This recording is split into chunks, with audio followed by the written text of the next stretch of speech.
रायगड, महाराष्ट्रासह देश विदेशातील ताज्या बातम्या पाहण्यासाठी मॅक्स इंडिया लाईव्ह चॅनलला सबस्क्राईब करा आणि बेल आयकॉन दाबायला विसरू नका।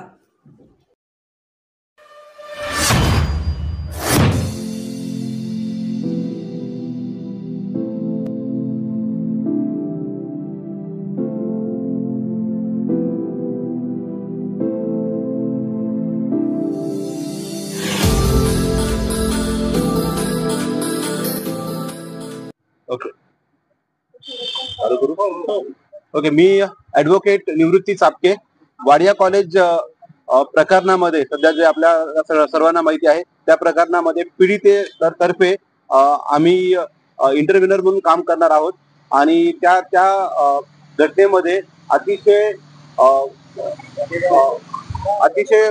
घृणास्पद घटना आहे। एकतर त्याच्यामध्ये कॉलेजच्या अथॉरिटीजनी पण ही घटना पाठीशी घालण्यासाठी खूप सगळे प्रयत्न केले आणि त्या प्रयत्नांमधून 6 तारखेपर्यंत सर्व गोष्टी माहिती असताना कॉलेजच्या अथॉरिटीजला त्यांनी ही घटना लपवून ठेवण्याचा प्रयत्न केला आणि त्यानंतरही त्यांनी ती घटना फक्त लपवून नाही ठेवली तर त्यातून ती घटना कशी दाबता येईल हा घाट घालण्यात आला होता।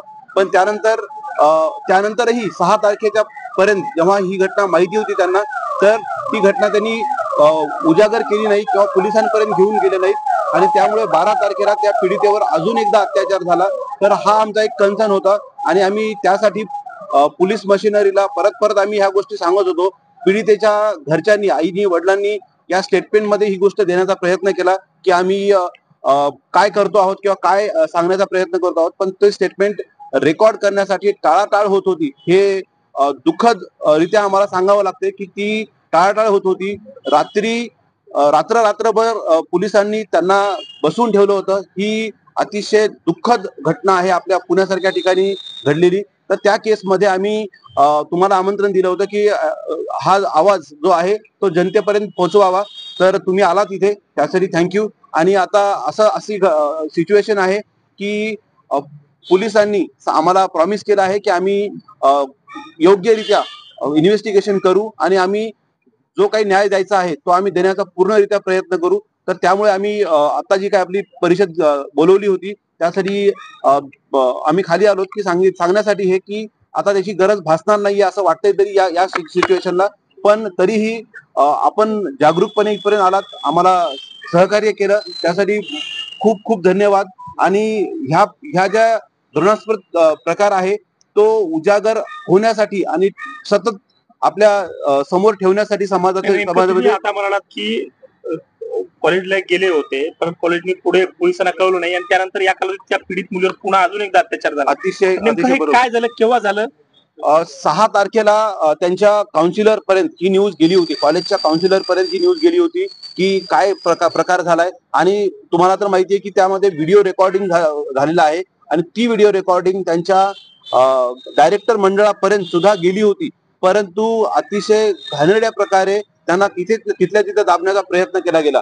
तो त्यांच्या वडील आणि ते पण अशा केसमध्ये जिथे त्याच कॉलेजमध्ये जिथे ती विद्यार्थिनी शिकतीये त्याच कॉलेजमध्ये तिचे वडील हे प्राध्यापक आहेत, अशा सिच्युएशन मध्ये सुद्धा तो प्रकार दाबण्याचा प्रयत्न केला गेला। हे अतिशय घृणास्पद आहे अजून। आणि त्यानंतर 6 तारखेला ही घटना माहिती होती तिथे कॉलेजच्या लेवलला, परंतु 6 तारखेला त्यांनी काही ऍक्शन नाही घेतली, पोलिसांना बोलवलं नाही, पोलिसांना प्राचारण केलं नाही आणि कंप्लेंट पण केली नाही। त्या कारणामुळे अजून पुढे 12 तारखेला अजून एक इन्सिडेंट झालेला आहे त्याच पीडितेसोबत, यामुळे अजून वाईट वाटतं ह्या सिच्युएशन मध्ये। पोलिसांनी वेळ घेतलाय गुन्हा दाखल करायला? नाही, पोलिसांनी गुन्हा लगेच दाखल केला, कारण 23 तारखेला गुन्हा दाखल करण्यासाठी खूप सगळं आम्ही वडिलांनी तिथे जेव्हा सांगितलं, पीडितेच्या वडिलांनी सांगितलं की आम्ही आता ऐकणार नाही, आम्हाला गुन्हा दाखल करून घ्यायचाय, इधर कॉलेज अथॉरिटी सुरू करा किंवा मग आम्ही स्वतः पर्सनली जाऊन गुन्हा दाखल करतो। त्यावेळेस पोलिसांना पाचारण करण्यात आलं मंडळातर्फे किंवा कॉलेज अथॉरिटीतर्फे 23 तारखेला, आणि त्यामुळे 6 तारीख ते 23 तारीख जे काही व्हिडिओज होते ते सुद्धा सर्क्युलेट झाले आणि त्याच्या संदर्भात जे सर्क्युलेशन पॉक्सोच्या खाली आपल्याला जे माहिती आहे की जे सर्क्युलेशन पण आहे तो पण गुन्हा आहे आणि हा गुन्हा वारंवार तिथल्या कॉलेजच्या अथॉरिटीजनी केला, विद्यार्थ्यांनी केला, विद्यार्थ्यांपर्यंत ते व्हिडिओज पोहोचले, विद्यार्थ्यांपर्यंत, कॉलेजच्या स्टाफ पर्यंत, हे अजून पुढची वाईट घटना घडलेली आहे. त्याप्रमाणे तुम्ही आता म्हणाला की पोलिसांनी तक्रार घेतली नाही, बसून ठेवलंय. पोलिसांनी 23 तारखेनंतर आजपर्यंत 10 दिवस होऊन गेले आहेत. तर त्या केसमध्ये असं व्हायला पाहिजे होतं की लगेचच्या लगेच स्टेटमेंट घेऊन 164 स्टेटमेंट घ्यायला हवे होते, पण ते 164 स्टेटमेंट पण घेतलं नाही. आणि पोलिसांनी काल रात्री संध्याकाळी आम्ही 5 ते 10 पर्यंत थांबलो होतो, पण पोलीस कदाचित ते त्यांच्याच पद्धतीने स्टेटमेंट घ्यायचं यावर अडून बसले होते. आणि काही फॅक्ट्स त्या आम्हाला सांगू देत नव्हते किंवा काही फॅक्ट्स हे गरजेचं नाही या कारणाखाली. कुठल्या फॅक्ट्स आहेत ते तुम्हाला सांगू देत नव्हते? लाईक कॉलेज अथॉरिटीच्या संदर्भात जे आम्ही सांगत होतो की कॉलेज अथॉरिटीनी डोळेझाक केले त्या संदर्भात आम्ही जेव्हा बोलत होतो की त्यांना पण तुम्ही विचारा, ते सर्क्युलेशनचा जो गुन्हा आहे किंवा व्हिडिओ सर्क्युलेट केलेत तर ते गुन्हा त्याच्या संदर्भात ते गुन्हेगार होतात.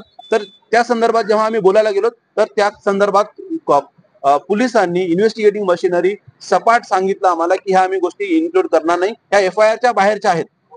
पीडितीने जेव्हा एफआयआर दिली तेव्हा तिला कदाचित सगळ्या गोष्टी ज्ञात नसतील, मात्र त्यानंतर पोलिसांनी तपास व्यवस्थित केला असा आरोप आहे.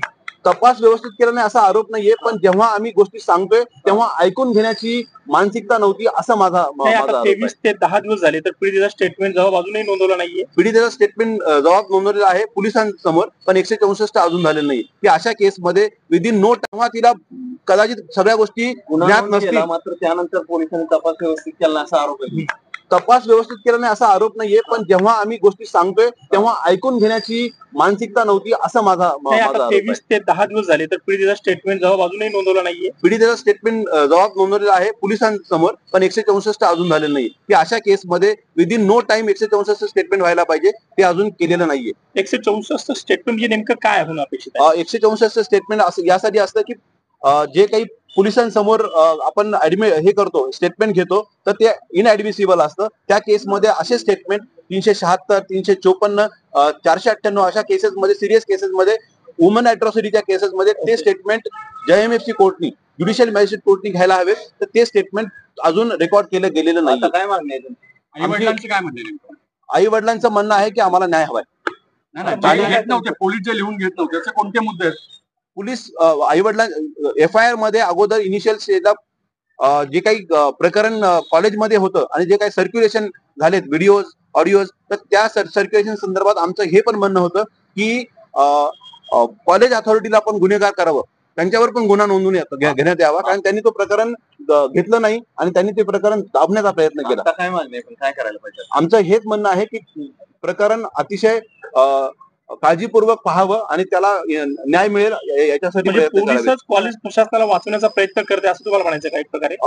आम्हाला कोणावर ताशुरे ओढायचे नाहीयेत, पण पोलिसांनी त्यांचं काम करावं, निर्भीडपणे करावं. कॉलेज प्रशासन जर त्यांच्यावर गुन्हा दिसून येत असेल तर त्यांनी गुन्हा नोंदवावा अशी आमची इच्छा आहे. तुमच्या याच्यात काय निदर्शन, कॉलेजचा सहभाग आहे का या संपूर्ण प्रकरणात, काय वाटतं? म्हणजे मला असं म्हणायचं नाहीये की कॉलेजचा सहभाग आहे, पण कॉलेजमध्ये प्रत्येकाकडे जर व्हिडिओ सर्क्युलेट झालेत तर याचा अर्थ असा की कॉलेजकडे 6 तारखेलाच नोंद होती, घटनेची नोंद होती की असं काहीतरी होतंय. पण त्यानंतर त्यांनी 21 तारखेपर्यंत, 22 तारखेपर्यंत, सप्टेंबरच्या 22 तारखेपर्यंत कुठल्याही ऍक्शन नाही घेतल्या. त्यांना सगळ्यात पहिले पॉक्सो कायद्याखाली किंवा कुठल्याही कायद्याखाली त्यांनी सर्वात पहिले पोलिसांना बोलवणं एक्सपेक्टेड होतं, पण त्यांनी ते बोलवलं नाही. त्यांची कमिटी नेमली, त्या कमिटीमध्ये त्यांनी त्यांचे काहीतरी इन्क्वायरीज केल्या ज्या की कायद्यामध्ये कुठे अवेलेबल नाही, ज्या करायला नको होत्या. नाही, पोलिसांना माहितीच नव्हतं. पोलिसांना साधारण 23 तारखेनंतर ही घटना कळलेली आहे. त्यानंतर पोलिसांनी जे काही कार्य करायचं ते केलेलं आहे, पण ते पण संत गतीने चालू आहे असं आमचं म्हणणं आहे. आई वडील येणार होते पण आई वडील आले नाही, काय झालं? म्हणजे प्रेसचा निरोप दिला तेव्हा तुम्ही म्हणत होता की आई वडील येणार आहेत, काय घडलं असं दरम्यानच्या काळात की आई वडील आले नाही प्रेसला? आता प्रेसला न येण्याचं कारण त्यांना स्टेटमेंटसाठी बोलवलं. परत काल संध्याकाळी 10 वाजेपर्यंत त्यांना बसून ठेवलं होतं स्टेटमेंटसाठी. त्यांच्याकडून नोटिंग करून घेतली की अशा गोष्टी झाल्या म्हणून, पण अजून त्यांचं स्टेटमेंट रेकॉर्ड केलेलं नाहीये. पण ते आता त्यांनी सांगितलं की तुम्ही या पोलीस स्टेशनला आणि आम्ही तुमचे रेकॉर्ड, काय अधिकाऱ्यांची मुलं असल्यामुळे ते वाचवण्याचा प्रयत्न केला अशी शक्यता आहे, नाकारता येत नाही. काही आम्हाला असं कळलेलं आहे की 4 आरोपीपैकी 2 आरोपींचे पॅरेंट्स हे सरकारी ऑफिसर आहेत, मोठे ऑफिसर आहेत. कोण आहेत हे आपल्या सगळ्यांना माहिती आहे, पण जबाबदार आहेत ना पोलीस असू शकतात 10 दिवसात काही केलेलं नाहीये. आम्ही आरोप करत नाहीये कोणावर, पण असू शकतात की पोलीस पण जबाबदार आहेत. हे 4 आरोपी जे आता ऑलरेडी नाव आहेत, अजून दुसरे कोणी आरोपी आहेत? आम्हाला तर 4 आरोपी आहेत असं आहे, पण अजूनही काही आरोपी असू शकतात, कारण व्हिडिओ रेकॉर्डिंग केलेली आहे आणि ती व्हिडिओ रेकॉर्डिंग ज्या पद्धतीची आहे त्यावरून 100% असं वाटतंय की फक्त 4 आरोपी नसून, कारण कॉलेजच्या प्रिमायसेस मध्ये घटना घडलेल्या आहेत आणि कॉलेज चालू असताना हे आपल्याला असं वाटत नाहीये का की असं नाहीये की कुठे जंगलमध्ये झालंय किंवा कुठे आणखी कुठे सेक्युरिटी प्लेसला झालंय, असं कुठेही झालेलं नाहीये. कॉलेजच्या प्रिमायसेस मध्ये, कॉलेजच्या वॉशरूमच्या आजूबाजूला घटना झालेल्या आहेत आणि त्या रेकॉर्ड केलेल्या आहेत. त्यामुळे अजून लोकांचा सहभाग असेल असं वाटत आहे आम्हाला. सामूहिक अत्याचाराचं प्रकरण आहे. सामूहिक अत्याचार, त्या मुलीला नक्की सामूहिक शाळेतून काढण्याचं काहीतरी समोर आलं होतं. पोलीस म्हणतात हो 6 तारीख ते 23 तारीख किंवा 21 तारखेपर्यंत जोपर्यंत कमिटी वगैरे बसवली नव्हती त्यावेळेस मुलगी चुकीची आहे असं काहीतरी सांगून डांबून तिला सांगितलं झालं होतं की हिचं ऍडमिशन कॅन्सल करा आणि तिच्या वडिलांना पण यानं त्या प्रकारे सांगण्यात आलं होतं की तुम्ही काही कंप्लेंट वगैरे करू नका. पोलीस म्हणतात सामूहिक अत्याचाराचं प्रकरण. पोलिसांनी सांगितले की पोलिसांनी त्या on मुलीवर record 4 सांगितलं. वेगवेगळ्या ठिकाणी त्या मुलीवर अत्याचार, 4 वेगवेगळे लोक होती, वेगवेगळ्या ठिकाणी अत्याचार करण्यात आला. आरोपी होते. तुम्ही म्हणता सामूहिक अत्याचार, नेमकं काय प्रकरण आहे?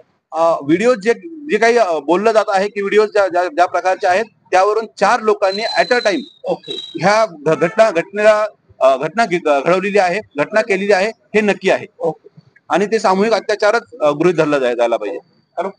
Okay, thank you.